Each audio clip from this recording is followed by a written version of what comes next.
Our deepest fear is not that we are inadequate. Our deepest fear is that we are powerful beyond measure. It is our light, not our darkness, that most frightens us. Your playing small does not serve the world. There is nothing enlightened about shrinking so that other people won't feel insecure around you. We were all meant to shine as children do. It's not just in some of us, it's in everyone. And as we let our own light shine, we unconsciously give other people permission to do the same. As we are liberated from our own fear, our presence automatically liberates others. There's no losing, only learning. There's no failure, only opportunities. And there's no problems, only solutions. So to me, what failure is the mother of all success. If it wasn't for Michael Jordan getting cut from his 9th grade basketball team, he wouldn't have became Michael Jordan. You know, if it wasn't for, I seen an article the other day where they were talking about Oprah Winfrey and how she got fired because she wasn't good for television. You know, you got people like Walt Disney who got fired, if I'm not mistaken, from a newspaper saying he had no imagination. You know, that all they can do is learn and come back bigger, better, stronger, because all it's going to do is lead you in the right direction. See, if you're always winning, then you don't really understand what it is to win.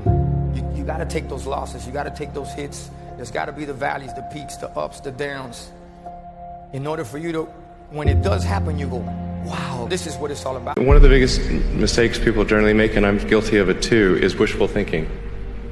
You know, like you want something to be true, even if it isn't true. And so you ignore the things that, you ignore the real truth because of what you want to be true. This is a very difficult trap to avoid. I learned very young from parents. From my parents, absolutely, that you don't try to build a wall. You don't set out to build a wall. You don't say, I want to build the biggest, baddest, greatest wall that's ever been built. You don't start there. You say, I'm going to lay this brick as perfectly as a brick can be laid. There will not be one brick on the face of the earth that's going to be laid better than this brick that I'm going to lay in this next 10 minutes. Yeah. And you do that every single day, and soon you have a wall. And I think psychologically, the advantage that gives me over a lot of people that I have been in competition with in different situations is it's difficult to take the first step when you look how big the task is. The task is never huge to me. It's always one brick. Fail big. That's right. Fail big.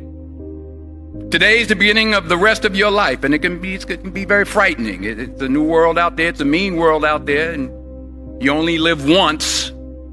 So do what you feel passionate about. Take chances professionally. Don't be afraid to fail. There's an old IQ test, was 9 dots, and you had to draw 5 lines with a pencil within these 9 dots without lifting the pencil. The only way to do it was to go outside the box. So don't be afraid to go outside the box. Don't be afraid to think outside the box. Don't be afraid to fail big, to dream big. But remember, dreams without goals are just dreams. Facebook wasn't the first thing I built.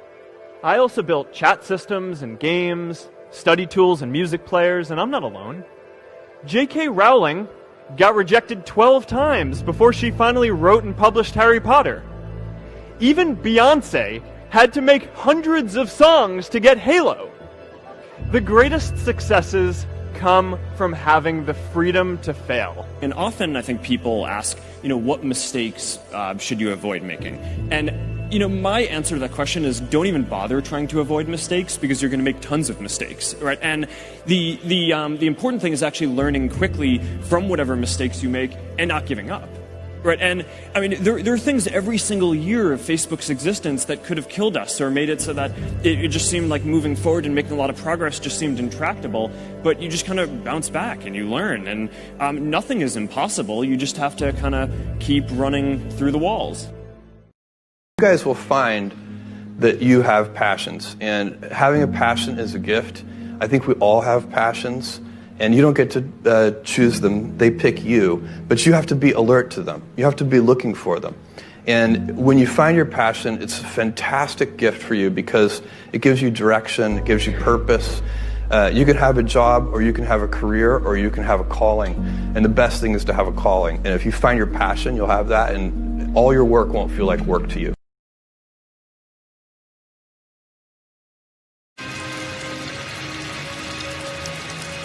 No. What? No.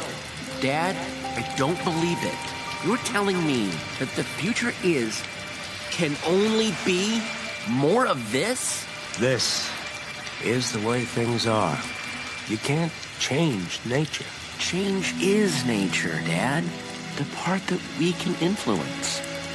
And it starts when we decide. Where are you going? With luck, forward.